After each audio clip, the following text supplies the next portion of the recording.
열왕기상 19장 4절에서 8절 말씀입니다. 열왕기상 19장 4절에서 8절 말씀, 구약성경 549페이지에 있습니다.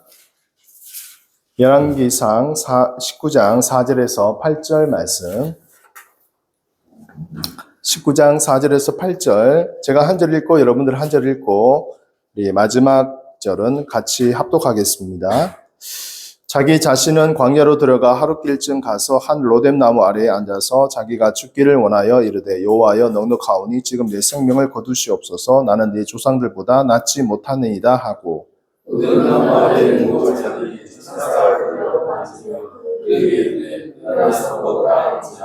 본즉 머리맡에 숯불에 구운 떡과 한 병 물이 있더라. 이에 먹고 마시고 다시 누웠더니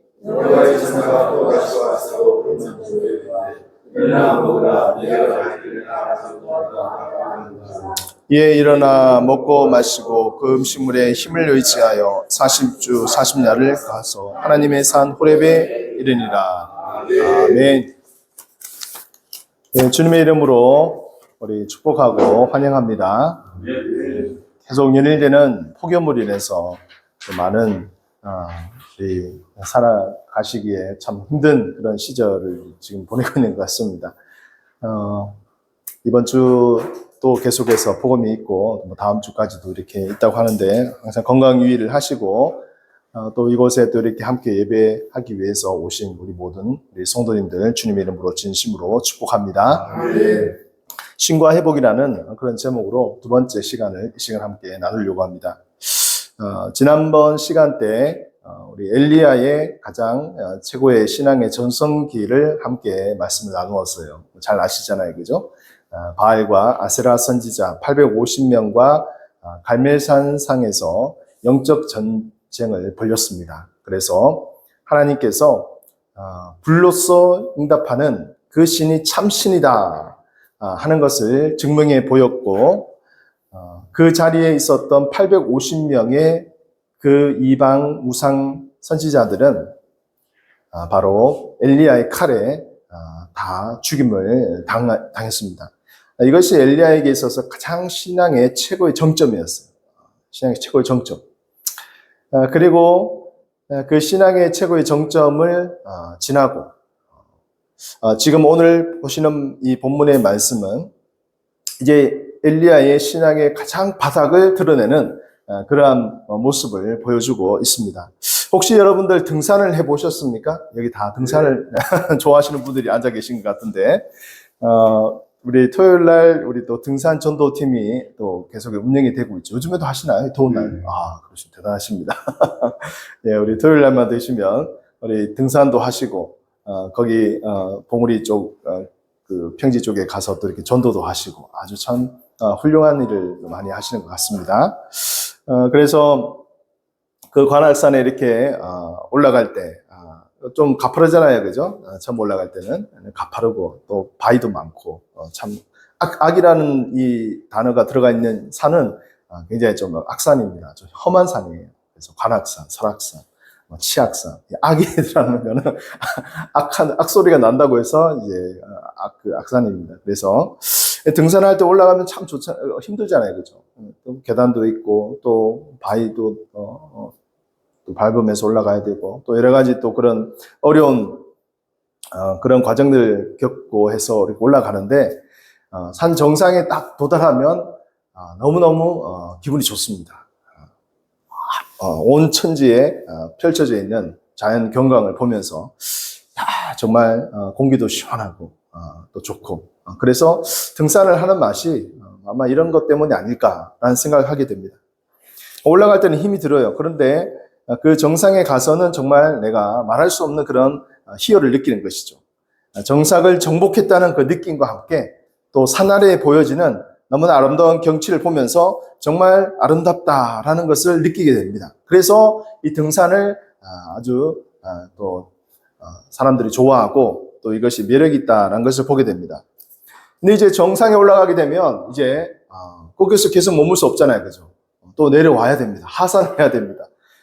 올라갈 때는 힘들어도 그래도 내려올 때는 올라갈 때보다는 좀 덜 힘들어요, 그죠? 그래서 조금 이렇게 조심해서만 내려오면 아마 올라갈 때 그 힘보다도 더 절반 정도만 힘을 쓰게 되면 이렇게 쉽게 내려올 수 있는 것 같습니다. 물론 무릎에 이제 충격이 가지 않도록 조심해서 내려와야 하긴 하지만 시간도 아마 올라갈 때보다는 훨씬 더 단축되는 것을 볼 수가 있습니다. 저는 우리의 인생도 이 등산과 같다라는 그런 생각을 하게 됩니다. 인생에 있어서의 최고의 정점인 정상에 올라갈 때가 있는가 하면 또 하산을 해서 내려올 때도 있다는 것이죠. 정상에 올라갈 때까지는 여러분 시간이 꽤 많이 걸립니다. 힘도 듭니다. 지칩니다. 고달픕니다. 근데 정상에 도착하면 너무나 좋아요. 그러나 그 순간은 여러분 영원하지 않습니다. 잠깐뿐이에요. 우리 인생도 그렇지 않습니까? 정말 최고의 전성기를 보내는 시절이 있는가 하면 점점 내려오는 그러한 하산의 그런 인생의 여정도 있습니다. 신앙도 올라가면 최고의 절정의 그 순간을 경험하지만 다시금 바닥으로 떨어지는 그런 경험도 하게 됩니다. 이렇게 인생도 신앙도 굴곡진 그런 여정을 보여주고 있음을 보게 됩니다. 엘리야 선지자의 신앙의 하강 시점은 바로 아합의 아내 이세벨의 살인 명령부터 시작합니다. 바울과 아세라를 섬기던 이세벨 왕비는 결국 엘리야 선지자가 그 850명의 선지자들을 다 죽였다라는 그 소식을 듣고 그에게 체포 명령을 내립니다. 그를 체포하라. 즉 살인 명령을 내린 거죠. 이 한마디의 말로 인해서 엘리야 선지자는 순식간에 두려움과 공포가 그 마음속에 사로잡히게 됩니다. 그래서 그는 수백 킬로를 도망하게 돼요.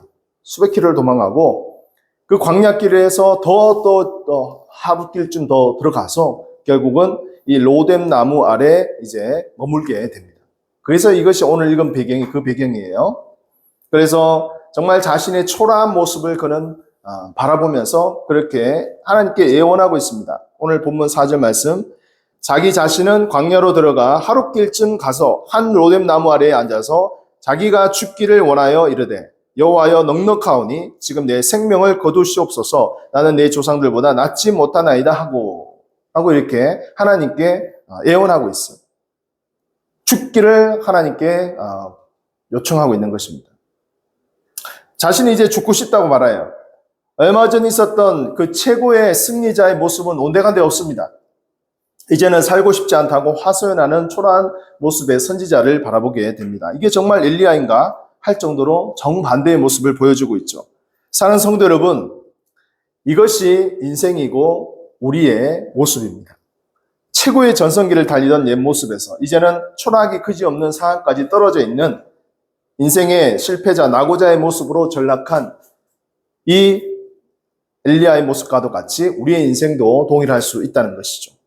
그런데 여러분, 이러한 인생의 바닥으로 떨어진 엘리야에게 하나님은 찾아오셨습니다. 오늘 본문 5절 말씀 한번 같이 읽어볼까요? 시작. 로뎀 나무 아래에 누워 자다니 천사가 그를 어루만지며 그에게 이르되 일어나서 먹으라 하는지라. 아멘. 정말 인생의 모든 바닥의 순간에 떨어져서 실패의 순간에 직면한 이 엘리야에게 누워 자고 있었어요. 지쳐 쓰러지고 있었던 거예요. 그죠? 이런 엘리야에게 천사가 그를 어루만지며 하나님의 천사가 그를 어루만져줘. 그리고 그에게 일어나라. 그리고 먹으라. 라고 이렇게 말한 거예요. 여러분, 정말 이 엘리야는 육체적으로 그리고 영적으로 완전히 탈진한 상태에 있었습니다. 그러나 하나님은 그에게 찾아오셨습니다. 그리고 그를 어루만져 주시고 그에게 먹고 일어날 수 있도록 용기를 준 것이죠. 하나님도 지금 우리의 상황 속에서 동일하게 역사하시는 줄로 믿습니다. 절망과 실망과 실패에 빠진 우리들의 삶의 현장 가운데 찾아오셔서 우리의 지친 이 몸을 어루만져 주시고 또 일으켜 세워 주시는 것이죠. 우리와 함께 하신다고 말씀하고 있습니다. 우리의 삶을 돌아보면 이러한 때를 종종 경험합니다. 정말 성공 가도를 달릴 그러한 순간도 있었습니다. 그러나 갑자기 어떠한 일로 인해서 추락하게 되는 것이죠. 육체적으로 영적으로 탈진하는 상황이 오게 됩니다. 하나님이 함께 하신다는 것을 우리가 정말 잊어버릴 정도로 힘든 순간에 빠질 때도 있습니다. 그러나 여러분 잊지 마시기 바랍니다. 그러한 순간 가운데도 하나님은 우리와 함께 하심을 믿습니다. 나의 마음을 감찰하시고 인도하시는 분이 바로 우리의 하나님이신 줄로 믿습니다. 여러분, 우리가 7월 말, 8월 초 이때는 많은 사람들이 이제 휴가를 보내는 그런 때입니다. 그죠? 날씨도 너무 덥고 또 여러 가지 또 야외로 또 삶의 그 고단한 삶의 현장을 잠시 떠나서 좀 쉼을 가지고 또 인생을 한번 돌아보고 또 여유를 가지면서 남아있는 우리 하반기를 또 달려갈 그러한 구상도 하면서 쉼을 가지는 시간이 있습니다. 그래서 아마 이제 우리 휴가를 다녀오신 분도 있으실 것이고 또 뭐 앞으로도 계획하시는 분도 있으실 것인데 이 휴가는 그냥 단지 그냥 쉬고 온다는 것에서 머물지 않습니다. 다시금 도약할 수 있는 새 힘을 공급받는 시간입니다. 그래서 우리에게는 쉼과 회복이 같이 이루어지는 것이 온전한 휴가가 되는 것이죠. 자, 그래서 우리에게 있어서 쉼과 휴식은 너무나 필요하고 우리의 인생의 여정에 있어서도 반드시 이루어져야 되는 것입니다. 여러분, 우리가 마라톤을 한다고 한번 생각해 보십시오. 42.195km 장거리를 뛰어야 되잖아요. 그죠? 장거리를 뛰어야 되는데 만약 100m 달리기 하듯이 그렇게 전력 질주를 한다고 한번 생각해 보십시오. 아무리 뛰어난 선수를 할지라도 아마 얼마 가지 못해서 낙오를 하고 말 것입니다. 이 긴 인생의 여정을 우리가 달려가야 되는데 우리가 이 페이스 조절을 잘 해야 되지 않습니까? 그래서 적절하게 쉬면서 또 우리가 가야 되는 그러한 우리의 인생을 볼 수가 있습니다. 그래서 우리 인생에서 신앙에서 우리는 이제 휴가철을 이제 맞이해서 다시금 회복해야 하는 그러한 인생의 여정 가운데 있음을 우리가 보게 됩니다. 자, 우리 오늘 본문 8절 말씀을 한번 같이 읽겠습니다. 시작. 이에 일어나 먹고 마시고 그 음식물의 힘을 의지하여 40주 40야를 가서 하나님의 산 호렙에 이르니라. 아멘. 먹고 뭐예요? 마시고 그 음식물의 힘을 의지하여서 40주 40야를 가서 하나님의 산 호렙에 이르렀다. 그렇게 말씀하고 있습니다.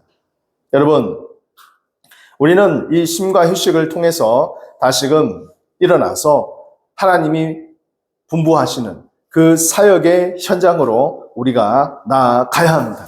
할렐루야. 여러분, 우리 여기 뭐 직장 생활 하시는 분들이나 아니면 또 뭐 사업을 하시는 분들이나 또 뭐 여러 가지 또 상황이 또 다 다르겠지만, 참 휴가를 하고 다시금 복귀할 때, 이 복귀할 때 참 마음이 참 착잡합니다. 직장 생활 하시는 분들은 좀 이해하시겠죠? 굉장히 착잡해요. 그죠? 정말 데려가고 싶은 사람이 과연 얼마나 될 것인가 할 정도로 다시금 또 삶의 현장으로 돌아간다는 것이 그렇게 쉬운 일은 아닙니다. 쉬는 것이 참 좋죠. 그러나 여러분, 우리가 쉰다는 것의 중요한 목적은 다시금 일하기 위해서 쉬는 것이지 계속 쉬게 된다면요, 여러분 그 일을 할 수 없잖아요. 그죠? 백수가 되는 것입니다. 자, 그래서 여러분, 우리가 휴식한다는 것은 다시금 삶의 현장으로 우리가 나아가야 된다는 것을 우리가 알게 되는 것이죠. 다시금 일어나서 길을 걸어가야 합니다. 할렐루야. 다시금 일어나서 길을 걸어가야 되는 것이죠.